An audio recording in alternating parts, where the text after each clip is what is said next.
Ah, shot ka na, bro. No. Naku ba, kuya? Punta pa ako ng munisipyo mamaya eh. Next time na lang. Ba naman yan? Kala ko makapag-inuman na tayo.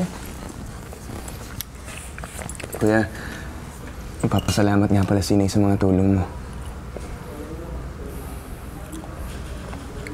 Huwag muna kayong papetiks-petiks. Hindi pa ka nagsisimulang gumanti si Lucia. Kaya mag-iingat kayo. Si Cathy nga, pinaalis ko na nga, di ba? Si Cathy, kawawa naman siya. Mabuti na yun, para hindi siya madamay sa gulo natin. Hindi mo ba mahal si Cathy?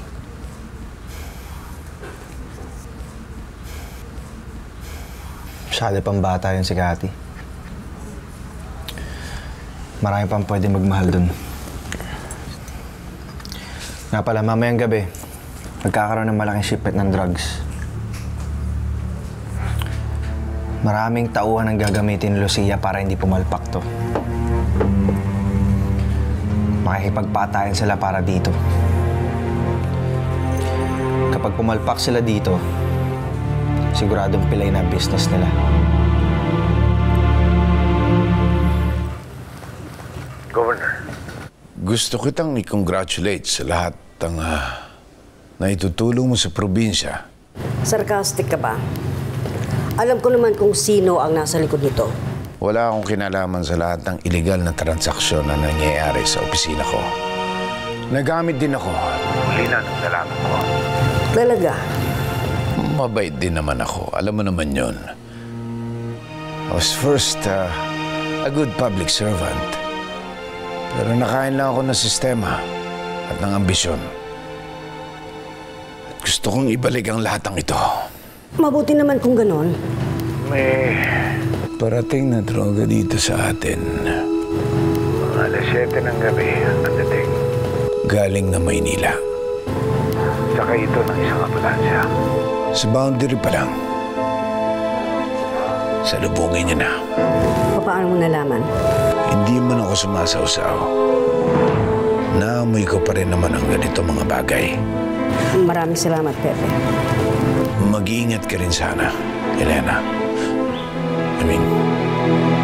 Governor. Maraming salamat ulit. Alam ko na kung saan papasok ang droga at kung anong oras. May alam na ba si Elena sa shipment? Wala pa sa pagkakaalam ko. Alam na ba to ni Alfonso at ni Angelo? 3 detalye na pinakakawalan ko. Puro mali. Malaking pera pa naman ang nakataya dito. Ikaw, alam mo namang ikaw ang pinakaalas ko sa away namin ng mga Deo Gracias. Pangako mo lang sa akin. Huwag na huwag mo akong iiwan sa gitna ng laban, ha? Hindi ko naman gagawin yun.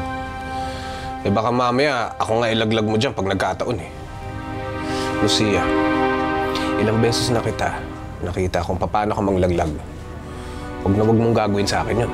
Ako mismo papatay sa'yo. Ikaw naman. Kailangan naman ako, di ba? Mabait akong kaibigan. Pero, demonyo akong kaaway.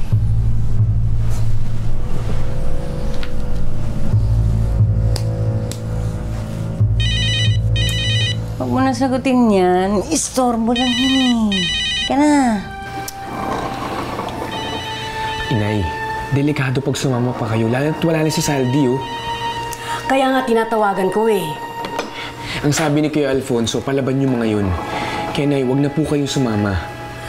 Basta nandito lang ako sa opisina. Maghihintay ako ng report ninyo.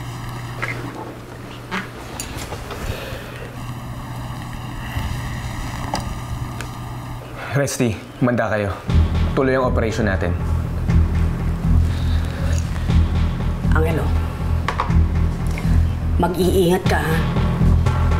Apo na, huwag kayong mag-alala.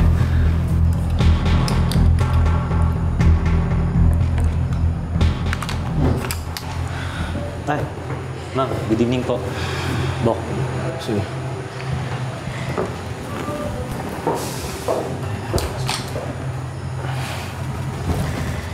Alam mo, tuwing may sinasagawa kayong operasyon, kahit nababalitaan ko lang sa radyo, pagkatapos ng lahat, kinakabahan pa rin ako para sa'yo. Alam mo naman trabaho ko to, di ba? Kaya nga gabi-gabi akong nagdarasal para lang sa kaligtasan mo. Hey, nako. Paano ba ako sinuwerte na may love ka sa akin?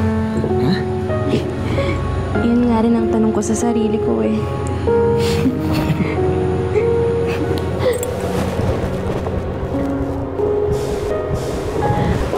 Bok, pinapatawag na tayo. Mag-ingat ka, ha?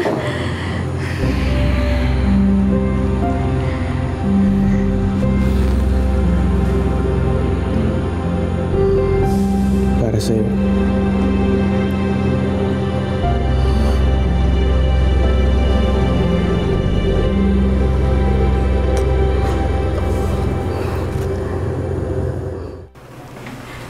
Saldi, hindi muna ako uuwi.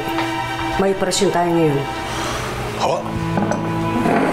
May mga drugs na manggagaling sa Maynila darating sa probinsya natin. Kailangan nating harangin ito bago pumasok sa probinsya natin. Alam na ho ba ito ng mga pulis? Papunta na sila ron.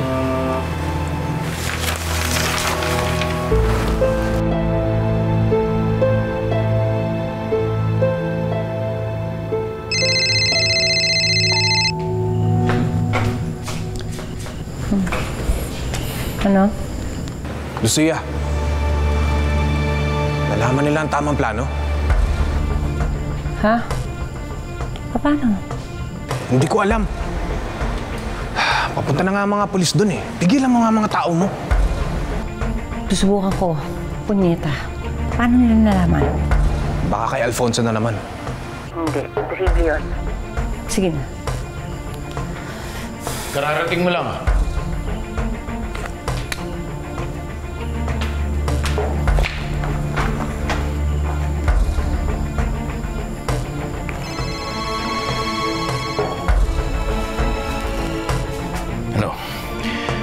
Nalaman na ni Lucia.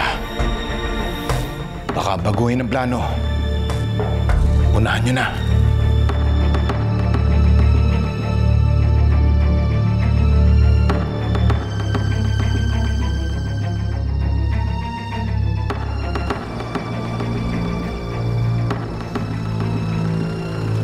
Bakit? Balik daw kayo, balik. Bakit? May nagtimre. Saan namin dadalhin to? Pumunta kayo ng pier, pati itong ambulansya. Itago nyo sa bodega at mag-antay kayo ng tawag doon.